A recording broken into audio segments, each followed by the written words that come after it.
About 4 years ago, I sailed away from southern France on my trusty Galopin. We sailed along the coast of Spain, then on to the Canary Islands for a 1.5-year stay and visit of all 7 islands. Then down about 800 nautical miles south to the Cape Verde Islands, Cabo Verde. It was a year ago that me and Nat first sailed into Mindelo Bay. And since then, we've sailed in and out many times. We've stayed here for many reasons. Number 1, the people. Then, the location. And I wanted to test out living aboard at anchor for long periods of time in severe wind conditions. Although Marina Mindelo is great to stay a few days here and there to fill up on water, fuel, and power, marina living is exclusive to Mindelo. No other marinas on the archipelago, and none to my knowledge in West Africa, our future destination. So it was important to test me, Nat, and Galopin living long-term at anchor.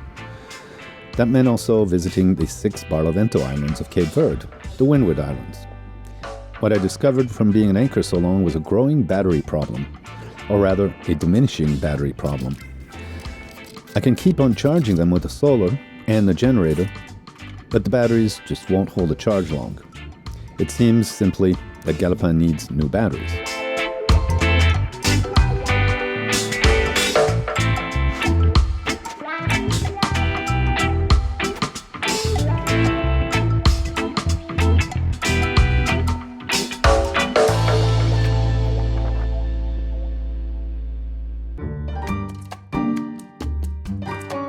It was the Atlantic crossing season, when many boats stop over in Mindelo before the long passage to the Caribbean. These fellows needed a hand. A Russian crew who had trouble communicating with the marina. They dropped their anchor here. I went over and explained what they needed to do, and Peish and the Marina Mindelo crew took good care of the fellows and their catamaran. Meanwhile, Peish and the guys are preparing the marina for the sailors due to come. Marina Mindelo will be full of cruisers in the weeks to come. It won't be empty for long.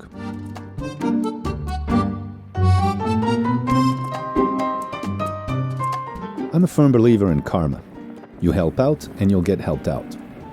And this is when I get some help from an incredible solo sailor, Alfonso, a Franco-Spaniard who sailed all over the world solo. He had similar battery problems and offered to measure the amp hours left on my batteries with a special instrument. The conclusion was that one battery was totally dead and draining the other batteries. They needed all to be replaced.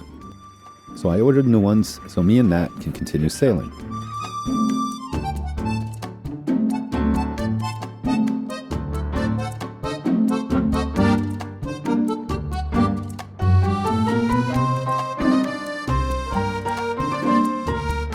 And boat problems are no stranger to all sailors.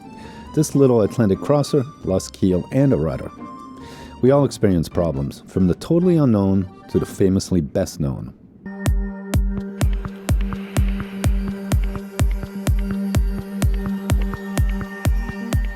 While waiting for my new batteries, Alex Thompson, sailing's rock star, sailed into Mindelo with major boat problems.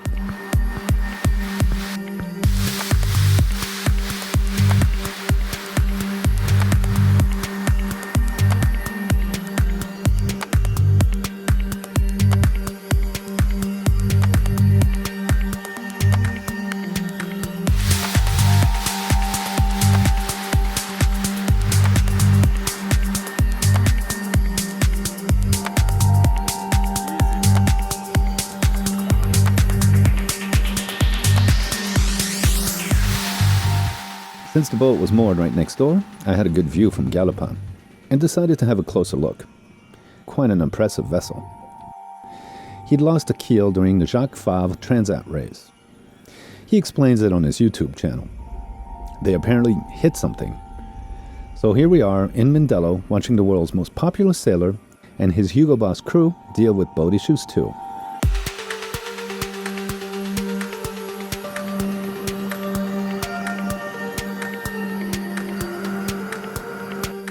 I also had a matter to deal with, getting gasoline for my outboard engine. It's rather convenient. You can easily beach the dinghy on the beach and step up to the gas pump. As well, they sell propane gas for the stove at 5 times less cost than in Europe.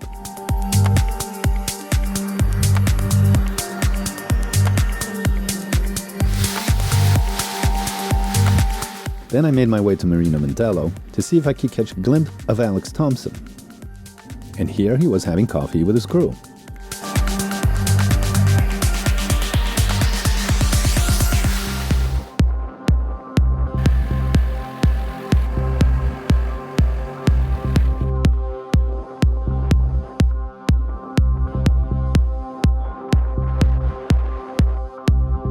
I briefly met him and he was quite pleasant and optimistic, even though he told me they had to be here about a week. I would have loved to get a quick interview with him, but alas, never got the chance. I did speak with a crew member, and he quickly explained what they wanted to do. The plan was to prepare the boat to be crane lifted onto a cargo ship to be taken back to its home base to make the repairs. They rented a dinghy and seemed like they tested the boat's maneuverability to take it to the cargo ship area. As well, they moved to a better suited pontoon. They had a waiting period and made the best of it. I don't know who's foil surfing here. Nonetheless, it looks like a blast.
On the other end of the sailing popularity spectrum is Steve, also an Englishman sailor, with a YouTube channel and a lot less popularity. He's relatively unknown, but his story is worth knowing.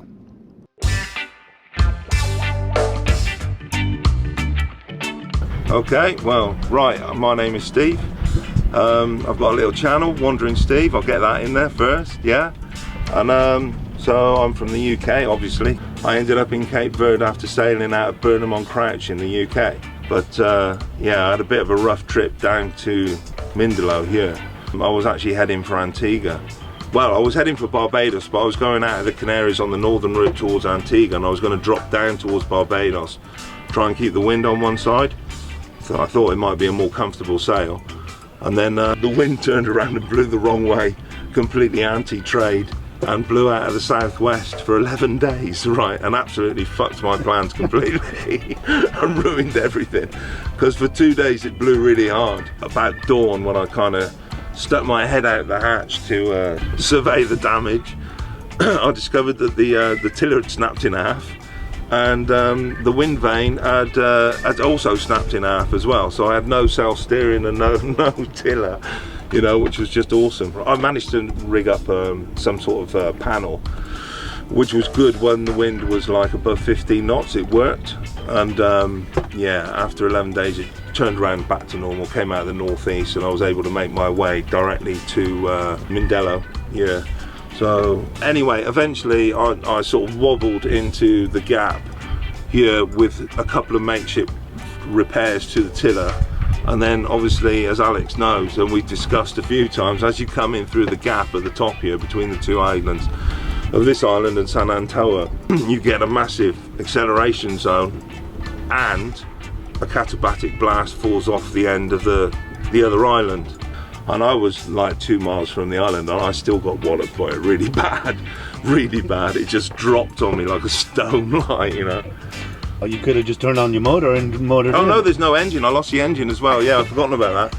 Yeah, because seawater got in the diesel tank, which is awesome. So that was the other thing. When I was coming down, I couldn't run the engines for the batteries. I was totally reliant on the solar. You can't run the fridge clearly because you need your nav lights at night and your I gave up on the chart plotter and used a hand chart plotter, you know, which worked fine. There was no problem at all with that. And then when I got in here, I had to turn the radio off really quickly because it was draining the batteries, and just go to the handheld radio. So yeah. So you had to get rescued. You said that I got rescued, yeah. You had to shoot up a couple flares? Yeah, shot up a few flares, and they sent a fishing boat to tow me in. And I was almost in this bay here behind us. And then by the time they got me, I drifted, yeah, pretty much all the way across to the other island. The guys from the other island there off the fishing boat, they're absolutely beautiful people, yeah. And so they really don't have health and safety or anything down here. So these guys, they go out on these boats and they've basically got, you know, the old plastic yellow sou'wester waterproofs and just some big gardening wellies. But that's kind of their sailing kit. No life jackets, no harnesses, nothing whatsoever. And the fishing boat turned its lights on. It'd been running without lights, yeah, and it was just like 100 foot off my back. Then he ran around me and came along the side of me, and as he passed me, without really stopping, just slowing down, the guy just leapt off the deck, which is considerably higher. This is a fucking great big wooden fishing boat, you know, and he just landed in the cockpit. How he didn't break his leg, and if he'd have gone in the water, that would have absolutely been the end of him. So he was quite a brave guy, I think, you know. But he was really good, sussed the problem without really having to talk, do you know what I mean? And they threw him a rope, and I got towed into the other island and put on a mooring there, which was great. Well, how much did it cost you? They didn't charge me anything, but I gave them some money. I gave them 200 euros, but they didn't charge me anything. They didn't ask for anything, not a thing. But I just went and got the money and gave it to the guys. They were really happy with that. They weren't expecting it. And then while I was there, I'd just be getting up in the morning and they'd come by and they'd just dump, and there's a bag of fish would land in the cockpit for me. It was like, yeah, it was quite good.